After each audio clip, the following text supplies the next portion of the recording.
이거는 그거지. 증강. 이거 한 장만. 너 내가 박수 치는 거 노리고 있지? 늦었어. 강수를 시작하셨네. 자, 반장? 인사할까요? 안녕하세요. 자, 여러분 오늘 수업의 주제는 바로 국민의 나라. 3.1운동 얘기했었죠, 지난 시간에. 그래가지고 3.1운동의 결과를 우리는 너무 잘 알고 있습니다. 비록 실패하긴 했지만 그 3.1운동 과정에서 우리는 우리 국민들의 민족, 독립을 향한 열망을 확실히 확인할 수 있었죠. 그죠? 그런데 문제점은 뭐냐면 그 열망을 하나로 묶어줄 만한 중심점, 구심점이 부족했다는 거예요. 그래서 그 당시에 독립운동가들이 다양한 정부를 세우고 나라를 새로 구성하려고 하는데 그 얘기를 이번 시간에 해보도록 할 거란 겁니다. 알겠죠? 자, 그럼 시작을 해보도록 합시다.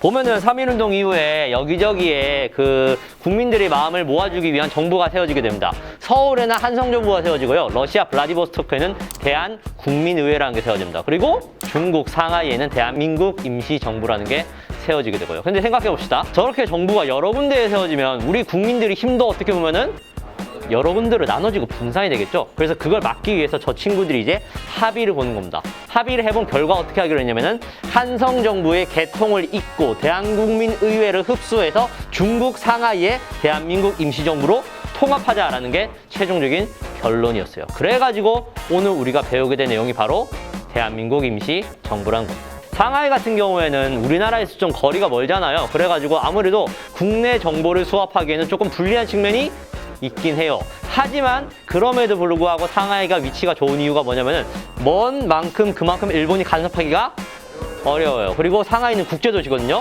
저기를 통해서 유럽이랑 미국을 왔다 갔다 하기 엄청 좋아요. 그만큼 외교 활동에 유리하다, 활발하다, 그런 장점이 있다는 거죠. 그래가지고 대한민국 임시정부가 그렇게 시작이 됐던 겁니다. 이 사람들이 처음에 대한민국 임시정부의 스타트를 끊었던 사람들이고요. 이 건물 안에서 이제 열심히 우리가 활동을 했던 거예요. 지금 현재 우리가 영토도 없고 일본한테 다 뺏긴 상태잖아요. 그럼에도 불구하고 이렇게 우리가 건물 하나 세워서 여기서 정부라고 얘기하고 나름대로 어떻게든 상황을 극복해보려고 노력을 하는 그런 상황이었던 겁니다. 자, 일단 우리가 대한민국 임시정부의 정치체계를 살펴볼 필요가 있는데요. 그래서 오늘날의 대한민국과 매우 유사한 형태의 정치체제를 운영하게 됩니다. 그게 바로 뭐냐면 민주공화제 정부입니다. 우리나라 최초로 민주공화제 정부를 대한민국 임시정부가 실시하게 됩니다. 민주는 여러분이 너무나도 잘 아는 거죠? 그치, 민주주의. 오늘날 우리가 하고 있는 민주주의가 그대로 적용이 되고요. 그리고 공화제. 공화제는 왕이 있는 거예요, 없는 거예요? 없는 거라고 계속 얘기했죠. 맨날 얘들이 공화제 하자, 공화제 하고 주장만 했지 그 주장이 현실되지 않았잖아. 실현화되지 않았잖아. 그지? 그게 이때 실제로 실현이 된 거고 그게 오늘날까지 이어져 온 겁니다. 오늘날 왕이 있어요? 없잖아요. 그 대신 뭐가 있나요? 대통령. 대통령은 짱이라기보다는 국민들을 대표하는 인물이라고 생각해야 되거든요. 그래서 그 국민들을 대표하는 대통령과 국무총리라고 해서 대통령 바로 밑에 있는 사람을 이때도 뽑았다는 겁니다. 누구를? 요 사람들을.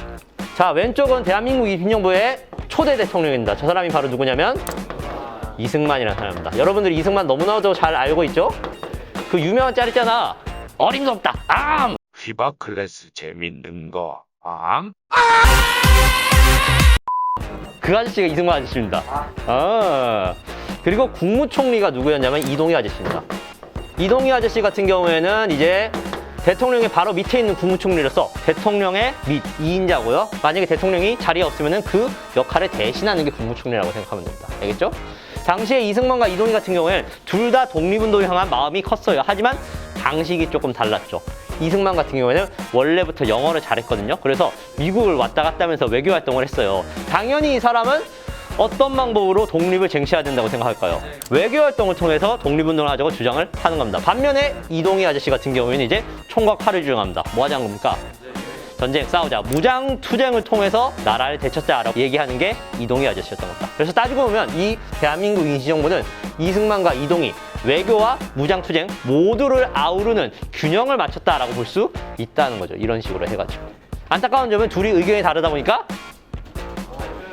자주 싸워요. 갈등이 좀 심해요. 그래서 좀 그게 좀 안타깝긴 합니다. 뭐 어쨌든 간에 이런 식으로 운영을 했고요. 그리고 오늘날의 대한민국과 되게 비슷한 게 뭐냐면요. 삼권분립이라는 걸 실행하게 됩니다. 삼권분립. 여러분이 나중에 정치 수업을 배우면 알겠지만 국가에서 가장 강력한 권력 세 가지가 뭐가 있냐면은 입법, 사법, 행정이라는 게 있거든요. 입법, 사법, 행정. 입법은 법을 만드는 겁니다. 오늘날 법을 만드는 기관 뭐가 있나요? 국회 있죠. 그리고 사법은 재판을 하는 겁니다. 오늘날 재판하는 기관이 뭐가 있나요? 법원 있죠. 그리고 행정은 나라의 살림살이 하는 겁니다. 오늘날 행정, 살림살이 하는 기관이 뭐가 있나요? 청와대. 그쵸. 그런 식으로 분리가 돼 있잖아. 그래가지고 이 세 개가 한 개의 기관에 몰려 있으면 나라가 휘청휘청 거리는 거야. 왜냐면 그 기관이 너무 권력이 세지니까. 그래서 이걸 어떻게 해야 된다? 이렇게 쪼갈라야 된다는 겁니다. 이게 뭉쳐 있어가지고 우리나라를 쥐락펴락했던 대표적인 사례가 저번 시간에 배웠던 조선 총독부잖아요. 그죠?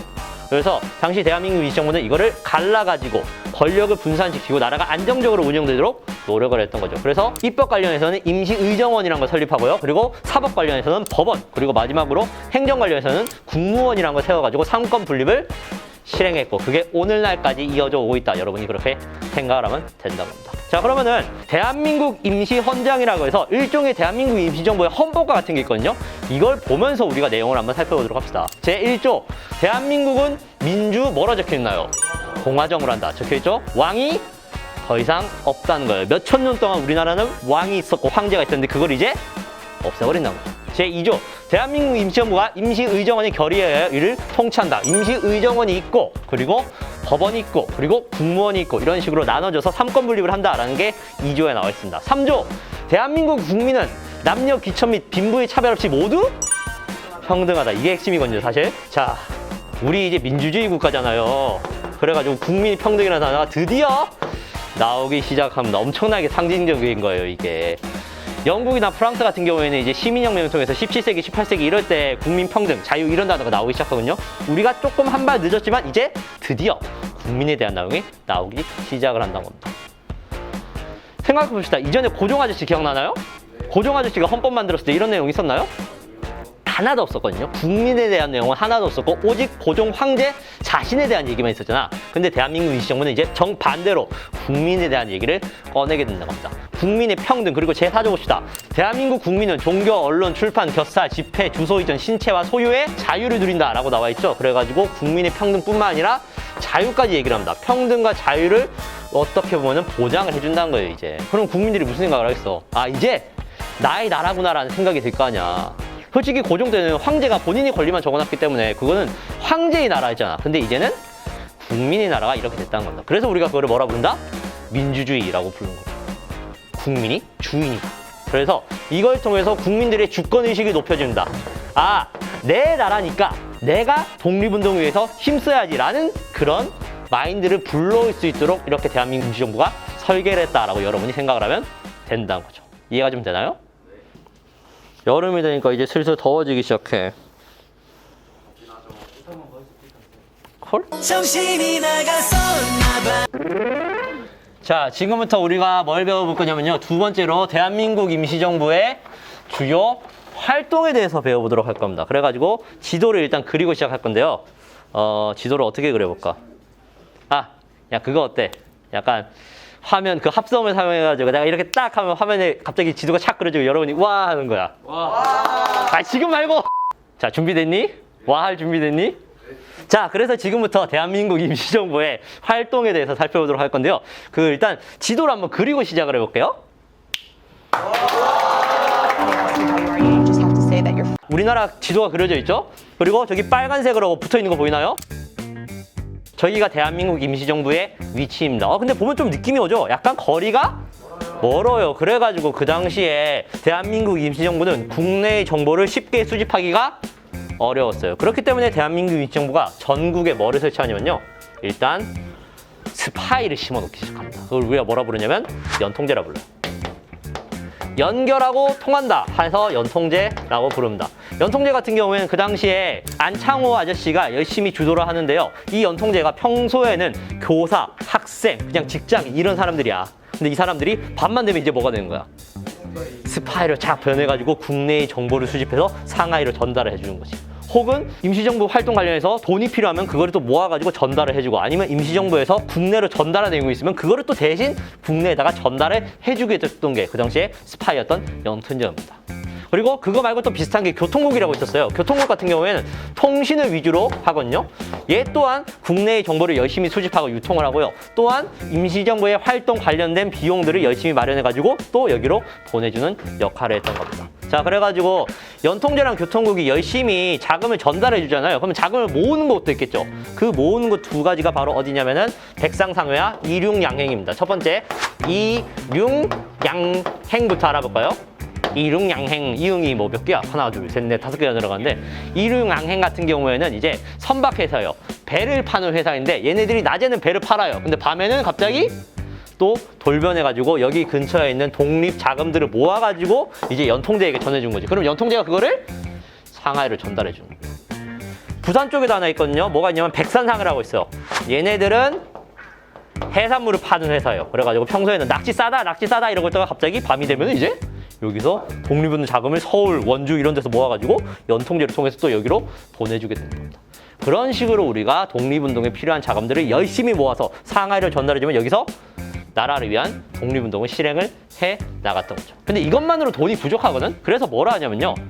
종이 쪼가리를 하나 발행을 하게 되는데 그게 바로 뭐냐면은 요겁니다. 애국공채라고 부르는 거예요. 애국공채. 애국공채는 쉽게 얘기해서 나라가 빚을 지는 거예요. 저 종이를 갖다 주면서 얘기하는 거지.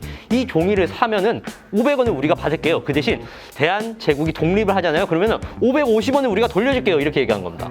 쉽게 얘기해서 우리한테 빚을 지면 나중에 돈을 원금과 이자까지 돌려주겠다라는 게 채권의 개념입니다. 채권. 그래가지고 당시에 국가가 공적으로 채권을 발행한다. 그걸 애국공채라고 부르거든요. 이거를 미국, 중국에 가서 독립운동가들이 열심히 팔았던 거예요. 우리나라의 미래를 믿고 투자해 주시면 안 되겠습니까? 이런 식으로. 근데 솔직히 여러분이라면 여기 투자할 겁니까? 난 투자 안 할 것 같아요. 왜냐면은 지금 대한민국 임시정부가 임시정부잖아. 나라 일본한테 뺏긴 상황에서 그냥 임시정부인데 여기에 투자했다가 이 정부 망하면 어떻게 된 거야? 내 돈 날리는 거예요. 정말 위험한 투자거든. 그럼에도 불구하고 생각보다 이거 덕분에 돈이 좀 모였다고 합니다. 얼마나 독립운동가들이 열심히 말빨로 막 설득하고 해가지고 저걸 팔았겠어. 그렇게 열심히 팔아서 자금을 열심히 모았던 게 그 당시에 임시정부였다라고 생각하면 됩니다. 그래서 보면은 저기에 우리나라 사람 서명서 있는 거 보이잖아요. 오른쪽 아래에 보여? President of the Republic of Korea. 누구? 승만리라고 적혀있잖아요, 저기에. 이승만이 팔고 다녔던 겁니다, 저거를. 이런 식으로 열심히 정보를 수집하고 자금을 모았던 게 당시의 임시정부입니다. 한편으로는 이동희 아저씨가 무장독립투쟁을 주장했다 했죠. 그래가지고 참의부라고 해가지고 만주 지역에 이제 독립군도 양성을 했던 게 임시정부였고요. 그리고 이승만 아저씨는 외교활동을 중시했다 했죠. 그래가지고 유럽과 미국으로 여러 외교활동도 하게 됩니다. 파리로는 누가 가냐면 김규식이라는 아저씨가 파리 강화회의라는 곳에 참석을 하게 됩니다. 김규식 같은 경우에는 3.1운동 직전에 파리로 갔었거든. 그래가지고 거기서 얘기한 거야. 파리 강화 회의에 조선의 독립을 회의 안건으로 올려주실 수 없을까요? 했는데 파리 측에서 돌아온 답변이 뭐였냐면 정부 소속이 아니면 회의에 참석할 수 없습니다. 이랬거든. 근데 그 이후에 바로 뭐 생겼어? 임시정부가 생겼네? 그러면은 김규식이 이렇게 얘기한 거지. 나 대한민국 임시정부 외무총장이요. 들어가게 해주시오. 해서 회의장에 입장을 할 수 있었던 겁니다. 근데 들어가 보니까 그 안에 누가 있냐면 일본인들이 있네. 그래서 생각보다 순탄하진 않았지만 그래도 어느 정도 노력은 했고 성과를 나름 이루려고 노력했다라고 기억을 해주면 좋습니다. 여기 있는 사람이 김규식 아저씨라고 생각하면 돼요. 한편으로 이승만 같은 경우에는 미국으로 갑니다. 미국으로 가서 구미위원부라는 걸 설치하거든요. 이 구미위원부라는 걸 통해서 미국 사람들의 여론을 우리 쪽으로 돌리는데 노력을 합니다. 각종 홍보 자료도 배부하고요. 그리고 아까 전에 봤던 것처럼 애국공채를 열심히 팔면서 돈을 벌어오기도 했던 거고요. 이렇게 보면 나름대로 대한민국 임시정부가 여기저기 쏘다니면서 활동을 많이 했죠. 그래가지고 어떻게 보면 잘 운영되고 있구나라고 생각할 수도 있겠지만 솔직히 말해서 대한민국 임시정부의 전반전은 그렇게 좋지가 못했어요. 왜 좋지 못했는지 그 얘기를 이제부터 해보도록 합시다. 자, 어떤 단체든 간에 싸움이 발생하고 갈등이 발생하면은 많이 흔들리기 마련이죠. 근데 대한민국 임시정부에서는 갈등의 요소가 너무 많았던 게 문제였어요. 첫 번째, 알다시피 제일 높은 위치에 있던 대통령과 국무총리가 사이가 좀 안 좋았죠? 누구랑 누구?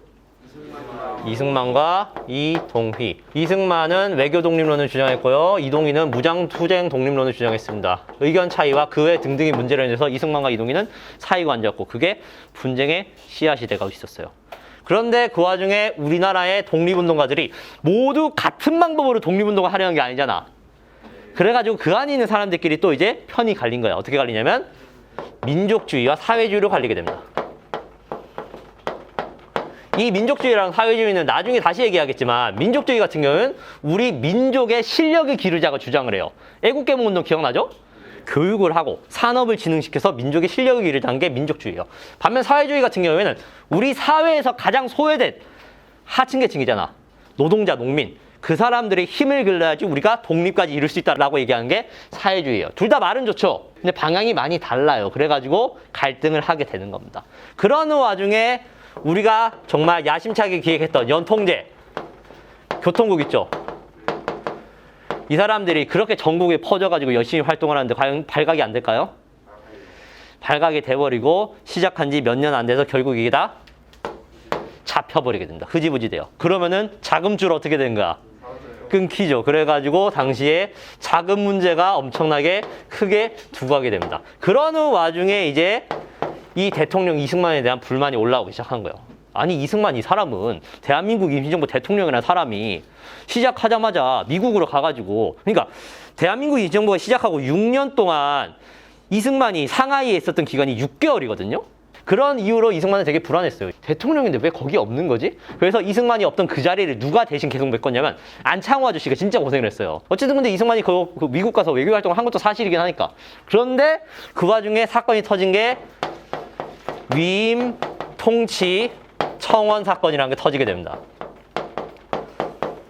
알고 보니 이승만 아저씨가 3.1운동 직후에 미국 대통령 윌슨 아저씨한테 편지를 한 장 썼다는 거예요. 그게 나중에 드러났는데 그 편지 내용이 뭐냐면은 윌슨 대통령 우리를 일본의 통치로부터 자유롭게 해줘. 그리고 우리를 국제연맹이 통치하게 도와줘 라고 이승만이 적어줬던 거죠. 자, 그럼 생각해 봅시다. 일본의 통치로부터 벗어나게 해줘. 이건 좋은 말인가요? 나쁜 말인가요? 좋은 말이죠. 근데 국제연맹이 우리를 통치하게 해줘라고 얘기를 했습니다. 이 국제연맹은 나중에 뭐로 바뀌냐면 유엔으로 바뀌거든요. 그런데 국제연맹이 일본보단 낫긴 하겠지만 그래도 결국은 누군가가 우리를 통치하는 거잖아. 그래서 이걸 가지고 사람들이 찬성과 반대로 갈라지게 된 거야. 아니 이승만 너 알고 보니까 이런 편지를 썼다고? 야 이게 말이 되냐 하는 사람들이 있었고 그럴 수도 있지라고 하는 사람들도 있었던 겁니다. 신채호 아저씨는 무슨 말을 했냐면은 국제연맹이 통치한다고 또 나라를 파는 거 아니냐. 그래가지고 이완용은 있는 나라를 파했지만 이승만은 없는 나라를 파는구나 라고 강력하게 비난까지 했어요. 근데 의외로 이승만이 이런 생각에 동의한 사람도 좀 있기는 했고요, 사실. 그래서 이런 하나, 둘, 셋, 넷, 네 가지 문제가 와글와글 거리다가 결국은 사람들이 야, 안 되겠다. 우리 회의 좀 해야겠다. 라가지고 엄청 큰 회의를 하나 펼치게 됐는데 그게 바로 뭐냐면 1923년에 국민대표회의였던 겁니다. 그랬어요. 당연히 국민대표회의 주제는 뭐였겠어요? 그치. 앞으로 임시정부 어떻게 해야 되는가? 이대로 괜찮은가? 그게 주요 주제였어요. 막 논의를 했죠. 논의란 결과가 뭐였냐면 또 두 가지 파로 갈라지게 돼요. 창조파와 개조파로. 창조파는 그렇게 얘기합니다. 지금의 임시정부 문제 많지 않냐? 그냥 싹 다 갈아엎어버리고 새로운 정부를 창조하자라고 얘기한 게 창조파였고요. 그럼 개조파는 뭘까요? 그렇지. 창조까지는 좀 그러니까 지금 있는 거에서 조금 개조하고 개선하면 그래도 잘 되지 않을까라고 생각했던 게 개조파입니다. 얼마나 열심히 어렵게 세운 임시정부인데 이거 그대로 무너뜨리긴 좀 그렇지 않냐. 4년밖에 안 되는데 이런 식으로 얘기했는데 얘네들끼리 또 협의가 안 되니까 결국 회의가 결렬돼 버립니다. 지친 독립운동가들이 떠나기 시작해요. 안 해. 더러워서 안 해. 나 딴 데 가서 독립운동할 거야. 그러니까 임시정부의 힘이 자연스럽게 빠지게 되고 그러는 와중에 이승만 대통령은 탄핵이 되고 이제 박은식이라는 사람이 새로운 대통령으로 임명이 되는 겁니다. 그래서 어떻게 보면 이게 대한민국 임시정부의 전반전이라고 볼 수 있었어요. 전반전은 여러분이 봤다시피 성공인가요? 실패인가요? 솔직히 실패라고 보는 게 맞을 것 같습니다. 크게 엄청난 성과를 이루거나 그러지는 못했어요. 오히려 내분 때문에 이렇게 무너져 버리게 됐다는 게 더 옳은 표현이겠죠. 정리를 좀 해볼까요? 뭐 대한민국 임시정부가 솔직히 말해서 스타트가 그렇게 좋지는 않았지만 그래도 나름대로 의의는 있습니다. 왜냐면 아까 전에 대한민국 임시 헌장을 봤죠.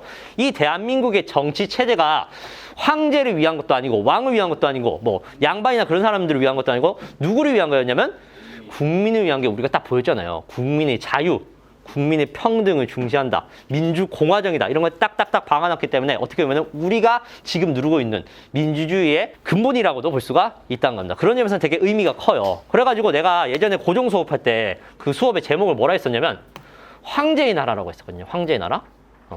어떻게 보면은 극명하게 대비가 되는 모습이라고 볼 수 있는 거죠. 뭐 그래도 안타까운 점은 여러분이 보다시피 이렇게 전반전은 실패로 돌아가게 됐습니다. 하지만 우리에겐 전반전 이후에 뭐가 있잖아. 후반전이 있죠. 이제 감독을 바꿀 차례입니다. 우리는 후반전에 새로운 감독이 투입되는데 그 감독이 이제 팀을 하드 캐리해가지고 멱살 잡고 끌고 가는 거 보게 될 겁니다. 그 감독님이 바로 누구냐? 전반전 어떤 평가를 내려주시겠습니까? 우리가 득점으로 연결되지 않았다라는 것이 전반전에 유일하게 아쉬웠는데 골이 터지지 않는다라고 해서 이제 마음이 급해지면 그 다음에 더 큰 문제가 생기기 때문에 아주 침착하고 냉정하게 계속해서 상대의 골문을 노릴 필요가 있습니다. 자, 이제 후반전 경기가 시작이 됐습니다.